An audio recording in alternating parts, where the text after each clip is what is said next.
All right, everybody, welcome back to Buried Treasure. That's what we're calling this. Didn't have a name last time.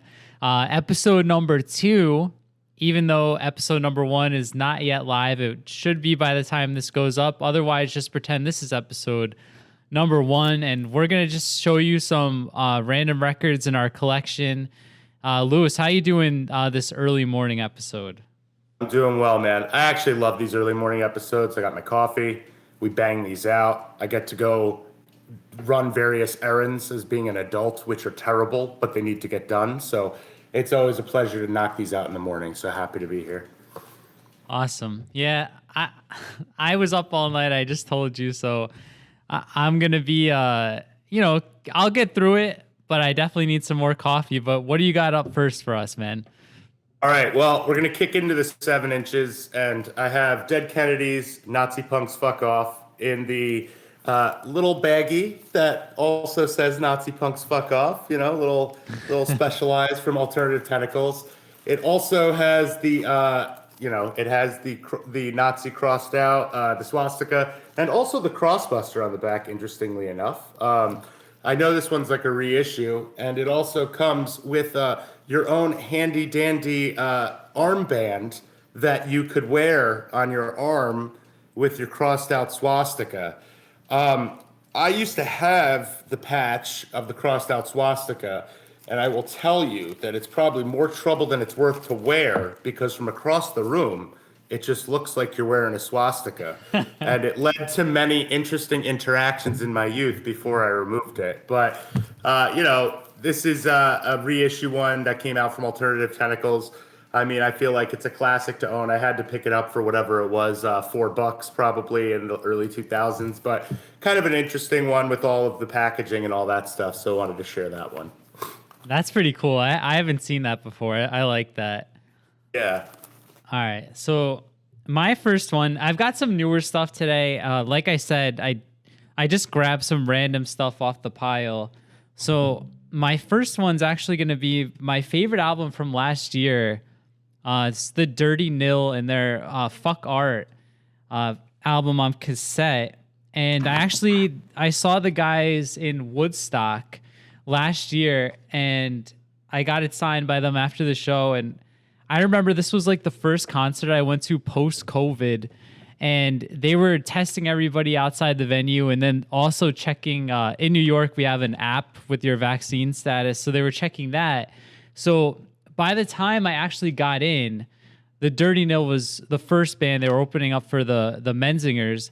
I had missed my 2 favorite songs by them. And if you guys have ever been to Woodstock, it's like a little historical town. So the show was like in this old house, so I can hear it from outside. But yeah, I missed Doom Boy and Blunt Force Concussion, so bummed about that. But did get my pink cassette signed. This is not rare at all. It's actually still on their website for purchase. It's out of 150, I think. But yeah, that's my first album, The Dirty Nil, Fuck Art on beautiful pink cassette. Yeah. The cassette format is so interesting that people are still putting stuff out on it because I don't even know. You could still get a CD player. Getting a cassette player takes some work, right?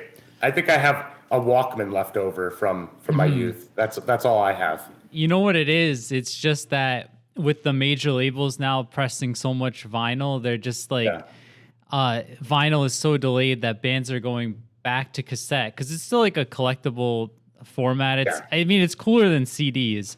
And agreed. Yeah, I actually got back into collecting cassettes. I like how compact they are, so I can store them much easier than a 12-inch. But yeah, I'm into cassettes, man. I think they're rad. Yeah, pretty cool. All right, well, I guess we'll go with the major label one. This is a record that I bought for $1 apparently, and it was put out by A&M, and it is Face to Face 7-inch single for Paint It Black. Now, I don't think this is rare at all, but it is interesting because it does say for promotional use only, not for sale. So I have no idea where this came from. I found it randomly in a bin for $1. I love Face to Face, so I figured let's hear Paint It Black, because it feels like every band has to take a pass at that eventually. And then the obverse is not even pressed. So this was just some type of promotional record they put out that a lot of them I think went out into the wild. I'm sure you could pick it up in on Discogs for probably not expensive. But it is interesting because it came out from A&M Records in '96, and back then they weren't pressing a ton of vinyl, major labels at least by '96. So I know it's kind of interesting. So yeah, just a face-to-face 7-inch also to start the day. Nice. Yeah. Yeah. I'm thinking of all the bands that covered Painted Black, I think Gob actually did the best job of it from what I'm thinking. Yeah, for sure. And it was in what's that movie with Kevin Bacon? So we're gonna, I have no idea. If you know, you don't know, I'm not sure. I'm gonna remember. It's so good. But I'm gonna look it up while you're doing your next one. All right. My next one, I'll switch it up a little bit. I'll do my major label one. And this is Sum 41's 7-inch for We're All to Blame. And it's actually still got the price tag on there. I got it from last Vestige for $3, which is a record store up in Albany. And it even says July 8th, 2006. So this is another one. This is not rare at all. I looked it up because it's my only piece of Sum 41 vinyl. You can still get this for like $10, but We're All to Blame is a 6-song from the Chuck album, and it's got Newts on the back, which I think is not on the record. Somebody, I can't tell if this is on there or not. All the scribbles, I think it's part of the record, but can't really tell. But yeah, this is Sum 41, We're All to Blame 7-inch on Island Records. Weird.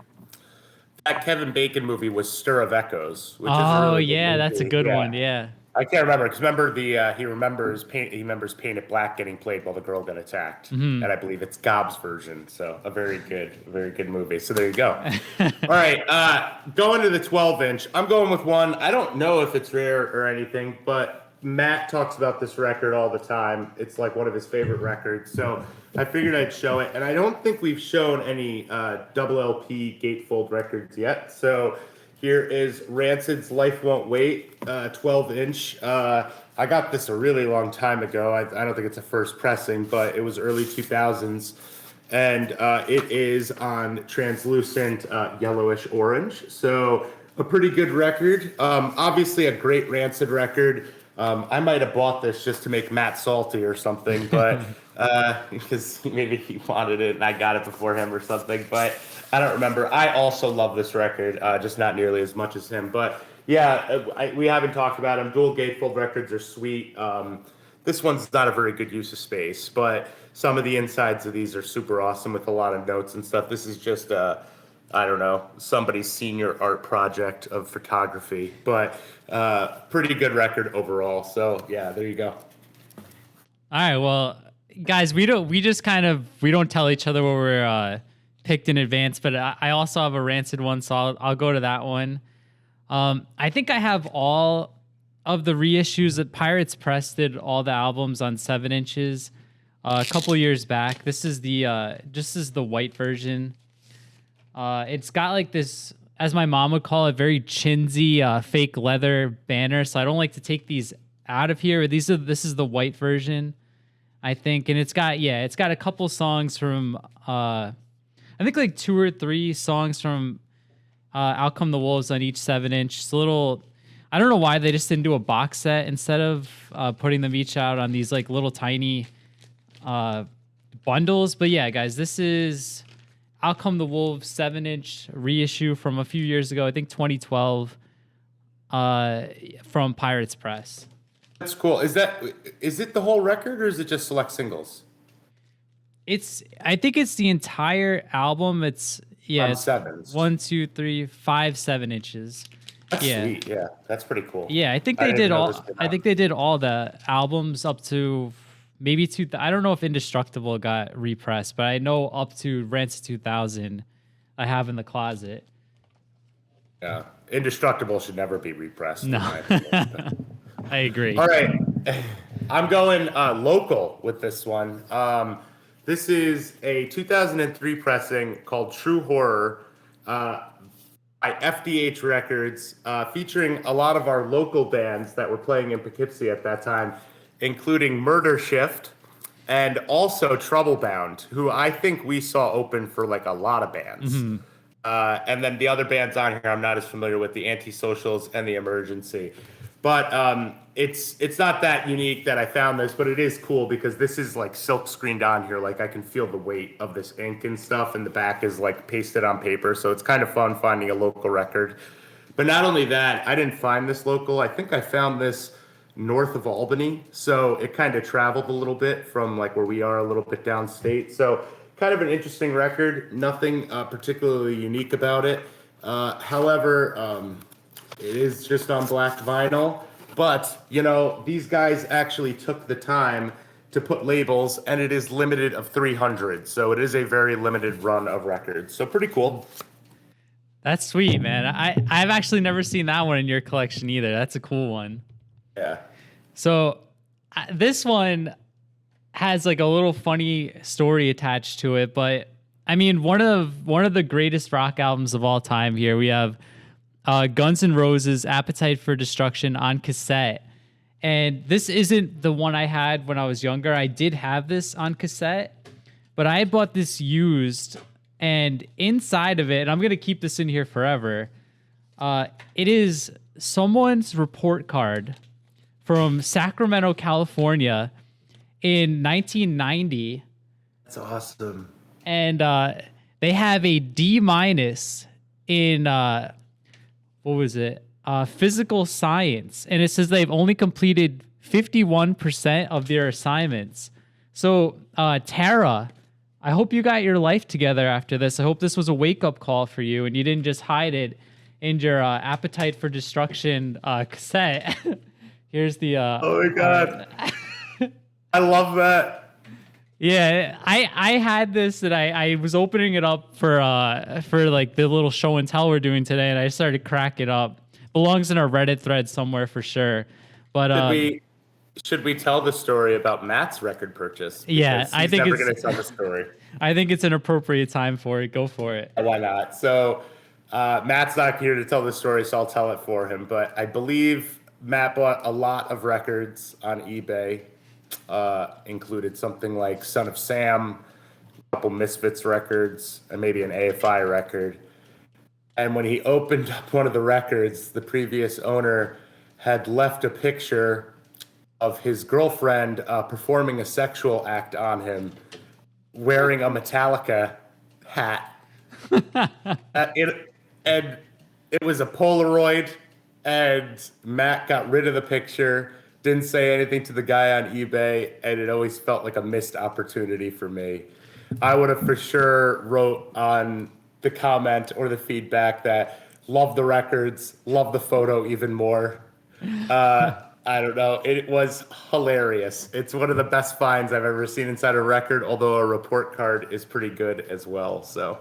Yeah, and the funny part, at least the way I remember that story, is that like Matt didn't really find it nearly as funny as we did. Like we thought that was hilarious, and he was kind of like, "Dude, what the hell? Like, what is this?"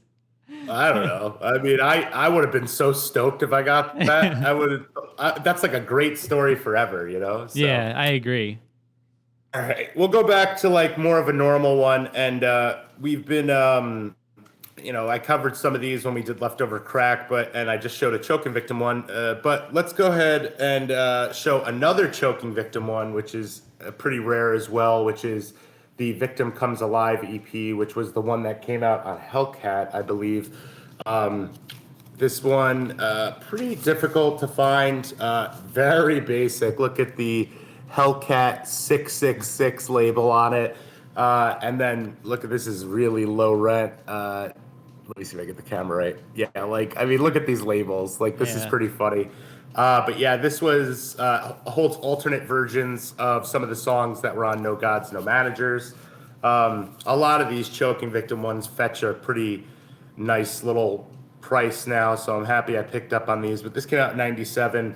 I didn't get it then, so I ended up paying over market, but happy that I have most of the choking victim 7 inches available. So yeah, that looks like it was printed on like a typewriter or something. Yeah. All right, so I've mentioned this CD several times across episodes, so I figured why not just show it. Not rare at all, but this is the 5 years on the street Vagrant comp that was released, I think, in '98, and this was actually how I discovered like several bands, like I believe MXPX, Automatic 7, Face to Face, definitely Unwritten Law. So this was a really important comp for me. I actually have another thing that I ordered from this actual mail order here in my pile, but there's all the old merch back when like I think vinyl was like $10 or $12. And then guys, if you want to send any mail to MXPX or Blink-182, I'm sure they're still writing back if you send it in. But yeah, that's 5 years on the street comp from Vagrant Records. Like I said, really important album for me. There's the track list. It's got the excellent Blink-182 song, Good Times, and Dancing with Myself. You know, they went all out with the Blink-182 tracks, but yeah, some great stuff on there. If you guys haven't heard it, it's still worth checking out. Don't you always think Vagrant Records seemed like way too hard of a record label name for the bands that they had on their roster? Like Vagrant Records should have been like a streetcore punk label. I think the aesthetic kind of worked though. It almost looks like a Sunday cartoons mascot. So they kind of corrected it with that, I think. Yeah. All right, well, I have a lot of these records, but I'll go ahead and show another one related to the Leftover Crack family, which I don't think I've shown previously.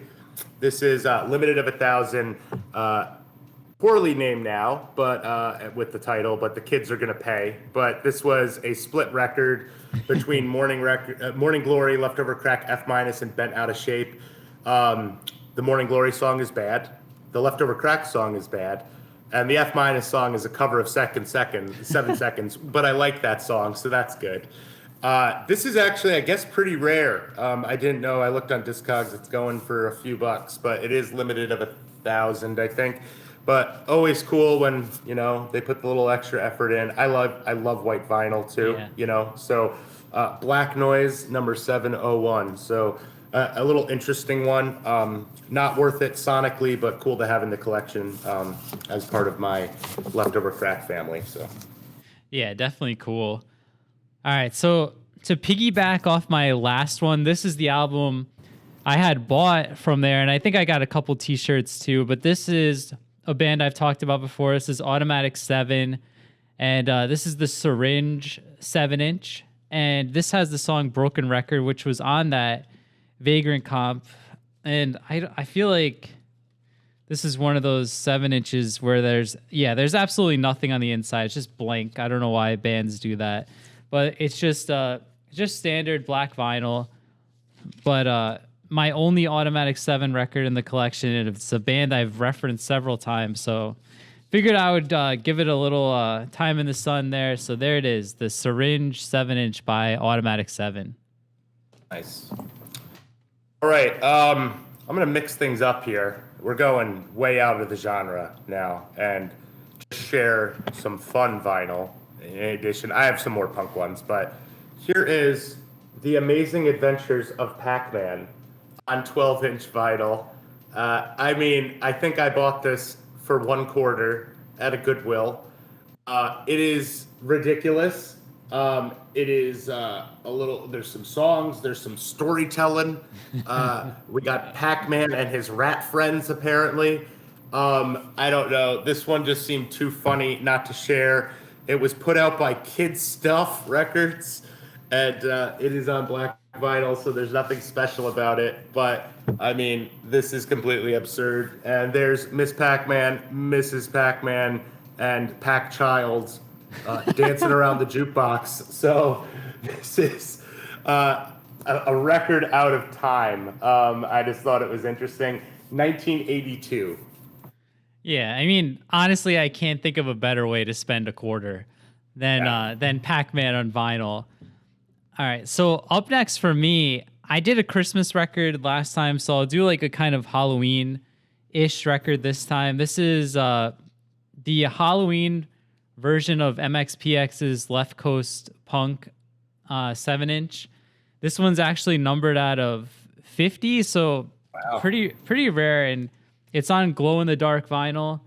It's weird. Like Left Coast Punk is probably in my bottom 2 or 3 MXPX releases, but I have like 10 different copies of it for some reason. This one being the most rare. Let's see. Yeah, there's some cool art on the inside too.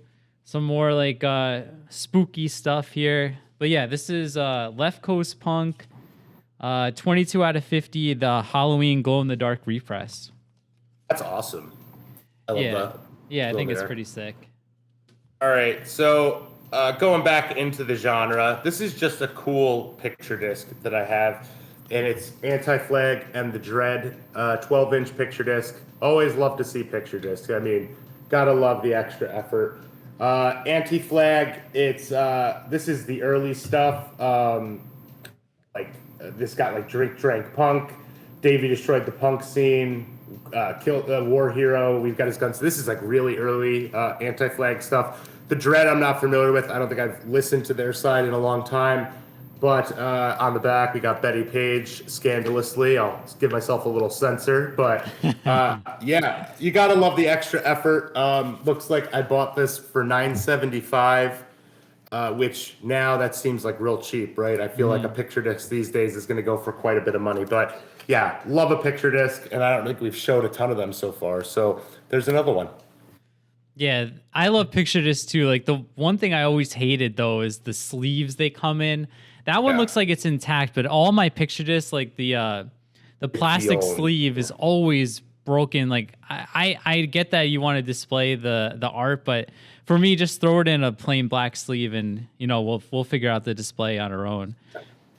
My next album is, I think this is pretty old. This is Lagwagon and Jughead's Revenge split on Hard Records, and it's number 342 out of 1,000. And this is another one. I paid $3.95 for this from Last Vestige. It seems like we were shopping there quite a bit. It's just on plain black vinyl. It's got a pretty humorous version of The Last Supper on the inside. Some interesting stuff going on there. But yeah, this is like, super early Lagwagon. I think this is maybe 94, 93, 94. So yeah, some old school Lagwagon, Jughead's Revenge split on there. It's one of the cool ones in my collection. I'm happy to have this one. Yeah, my older brother used to listen to Lagwagon. I have an older. I love that's the best record name ever, by the way. Yeah, it totally is. Yeah. All right, I have two more funny ones. The 12-inch is ridiculous. The other one is punk funny. So we're gonna go with the non-punk record funny here, just because of the story. But this is Bruce Willis's record, "The Return of Bruno," featuring "Respect Yourself," the radio hit single. This is a trash album. This was given to me by my friend Sean when I was visiting New York. I didn't live here at the time. He gave it to me. He found it at a Goodwill for, I don't know, $1 or something. So it's not a rare record or anything. But it was more funny because I had to fly with this on a plane, and I was super embarrassed carrying this through security. They made me take it out of the bag, and I don't know how I have to explain to somebody why I have Bruce Willis's terrible record. So it sits in the collection. I really should put this one on the frame, because imagine walking in your living room, you just see that smirk every time. Just, hi guys. So good. So that's my last ridiculous one, but I have one more to go after this. All right. Yeah, I'm going to make a point to go on YouTube or Spotify after this episode. And I've never heard anything from that. I wasn't even aware that existed. So even though you're saying it's terrible, my curiosity is piqued, and I'm sure someone else is there too. So yeah, I'm gonna make a point to check that out after this episode. Yeah. So my last two are both like newer bands. Like they're not 90s or 2000s, but the first one I have is the Kimberly Stakes and their EP Chemical Imbalance. Has one of my favorite songs of theirs, which is Ticking Over. I'm not sure if these guys are from UK or or Scott. All right, so Scotland. Nice little card from the guys there from Greg in Scotland. And this is on like a banana taffy color vinyl. I'm not sure if my webcam's going to show exactly, but it's almost like identical to banana taffy, which is near and dear to my heart. But yeah, Kimberly Stakes, a great newer band out of Scotland. If you like Green Day, Screeching Weasel, definitely worth checking out. And I've got their LP is sitting at my friend Johnny's house from Cat's Claw Records. He's going to ship it to me one of these days with a big batch of tapes I got from him. But there we go. That is Kimberly Stakes, Chemical Imbalance, I think from 2014. There you go. Pretty cool band. Cool. All right, so for my last record, this is one that I picked up randomly at the record store, and you'll kind of see why I got it. This is Dead Silence. Hell, how could we make any more money than this? This is not, I don't like the band really. I mean, they're pretty generic anarcho-punk. But they really went all out on criticizing about every band possible. It came with a full booklet explaining their points of view. So here's some of the samples, which I'm going to show you here. They're making fun of Henry Rollins here. There is a thing about NoFX, if I can get the camera right, showing white trash, two heaves, and a bean. This is what it says in regards to these. Ripoffs believe it if it's true. Old Screeching Weasel records are going for collector's prices, despite the fact that they suck. That's the first fact. The actual ticket price for the Offspring's $5 shows is $12.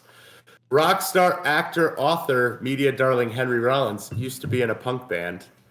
Punk rock bad boys, NoFX, have released several albums. Now, this is a note that the author put here. This actually may not be true. There's some speculation that NoFX is actually a Stone Temple Pilots side band, and they just put some guys on the record covers so no one will know. So this is one of the most interesting records I've seen. Oh, here's the Offspring in there talking about how they didn't make enough money from Epitaph. I don't know what to make of this record. They pretty much try to attack everybody.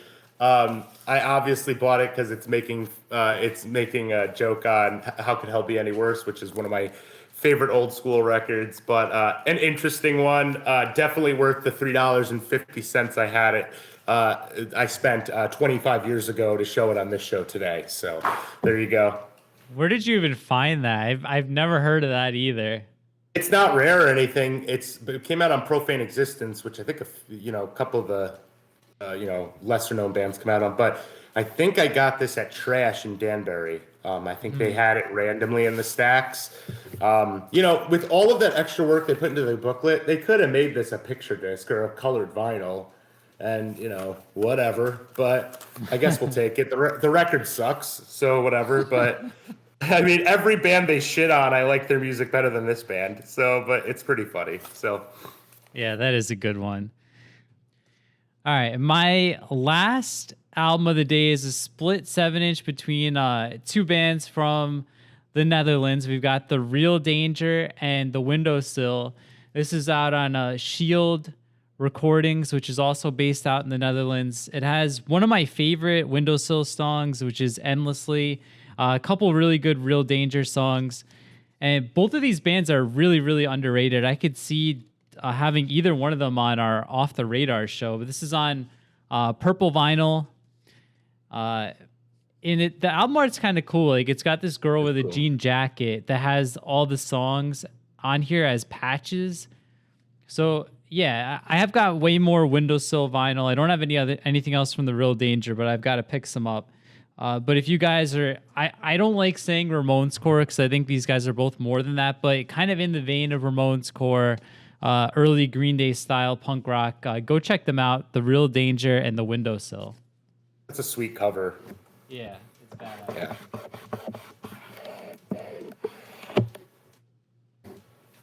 All right, so I think that's it for today.